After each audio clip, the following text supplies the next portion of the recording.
ভাৰতৰ বাবে আমেৰিকাত সৃষ্টি হৈছে তীব্ৰ আলোড়ন।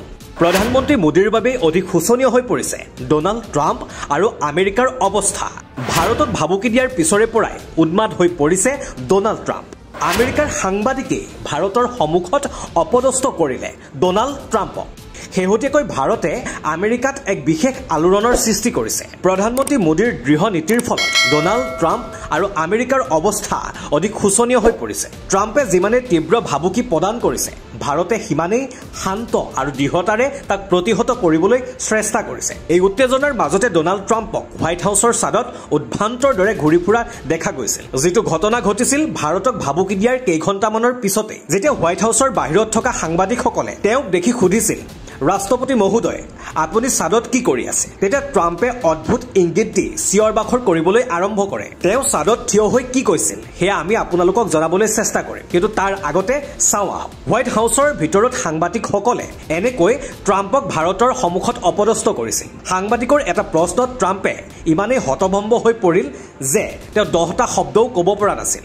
সম্ভৱতঃ এই লজ্জাজনক পৰিস্থিতিৰ পৰা হাত সাৰিবলৈকে তেওঁ হোৱাইট হাউচৰ ছাদত আশ্ৰয় লৈছিলগৈ। ঘটনাৰ আঁৰৰ কথাটো হ'ল, ডোনাল্ড ট্ৰাম্পে 5 আগষ্টত হঠাতে এক বিবৃতি যোগে ঘোষণা কৰিছিল যে ভাৰতে তেওঁলোকৰ কথা নমনাৰ বাবে 24 ঘণ্টাৰ ভিতৰত এক বৃহৎ ব্যৱস্থা গ্ৰহণ কৰিব। অৱশ্যে ভাৰতৰ কংগ্ৰেছ, ৰাহুল গান্ধী আৰু অন্য বিৰোধী দলৰ বাহিৰে আন কোনেও ট্ৰাম্পৰ এই ভাবুকিক গুৰুত্ব দিয়া নাছিল। প্ৰধানমন্ত্ৰী মোদীয়ে সম্পূৰ্ণ দৃঢ়তাৰে ভাৰতৰ ৰাষ্ট্ৰীয় স্বাৰ্থক অগ্ৰাধিকাৰ দি ডোনাল্ড ট্ৰাম্প আৰু আমেৰিকাৰ হেঁচাক প্ৰত্যাহ্বান জনাইছে।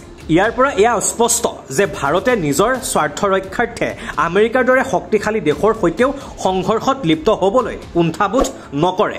মোদী চৰকাৰে স্পষ্টভাৱে জনাই দিছে যে ট্ৰাম্পে যিমানেই ভাবুকি নিদিয়ক কিয় দেশৰ স্বাৰ্থৰ সৈতে কোনো আপোচ কৰা নহ'ব আৰু তেওঁলোকৰ ভিত্তিহীন দাবী মানি লোৱা নহ'ব।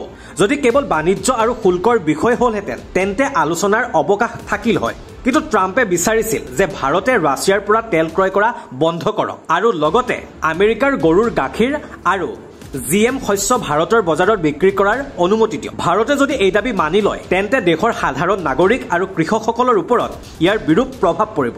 সেয়ে ভাৰতে স্পষ্ট কৰি দিছে যে ভাৰত আমেৰিকাৰ কোনো তলতীয়া অংশীদাৰ নহয় আৰু যদি আলোচনা হ'ব লাগে তেন্তে সেয়া সমপৰ্যায়তহে হ'ব। ইয়াৰ প্ৰত্যুত্তৰত ভাৰতে এক তীব্ৰ যুক্তি দাঙি ধৰি কয় যে ইউৰোপীয় দেশসমূহে ৰাছিয়াৰ সৈতে চলাই থকা বিশাল বাণিজ্যৰ তুলনাত ভাৰত ৰাছিয়াৰ বাণিজ্য অতি নগণ্য। ভাৰতৰ এই দৃঢ় স্থিতিৰ ওপৰত ভিত্তি কৰিয়েই হোৱাইট হাউচৰ ভিতৰত এজন সাংবাদিকে ডোনাল্ড ট্ৰাম্পক এক কঠিন প্ৰশ্নৰে মুখামুখি কৰায়। তেওঁ সুধিছিল, যেতিয়া আমেৰিকাই নিজেই ৰাছিয়াৰ পৰা ইউৰেনিয়াম, ৰাসায়নিক পদাৰ্থ আৰু সাৰ ক্ৰয় কৰি আছে, তেনেস্থলত ভাৰতৰ শক্তিৰ প্ৰয়োজনীয়তাক লৈ কিয় প্ৰশ্ন তোলা হৈছে? সাংবাদিকজনৰ এই পোনপটীয়া প্ৰশ্নত ডোনাল্ড ট্ৰাম্প থতমত খাই পৰে। তেওঁ কেৱল ক'বলৈ সক্ষম হ'ল, মই এই বিষয়ে নাজানো, মই বিষয়টো পৰীক্ষা কৰি চাম। এই 10টা শব্দৰ উত্তৰতে ট্ৰাম্পৰ দুমুখীয়া স্থিতি স্পষ্টভাৱে ধৰা পৰিল। হোৱাইট হাউচৰ ভিতৰত অপদস্থ হোৱাৰ পিছত ট্ৰাম্প যেতিয়া ছাদত আছিল তেতিয়া তেওঁ সাংবাদিকৰ পৰা ৰেহাই নাপালে। বাহিৰত উপস্থিত থকা সাংবাদিকসকলে তেওঁক ছাদত খোজকাঢ়ি থকা দেখি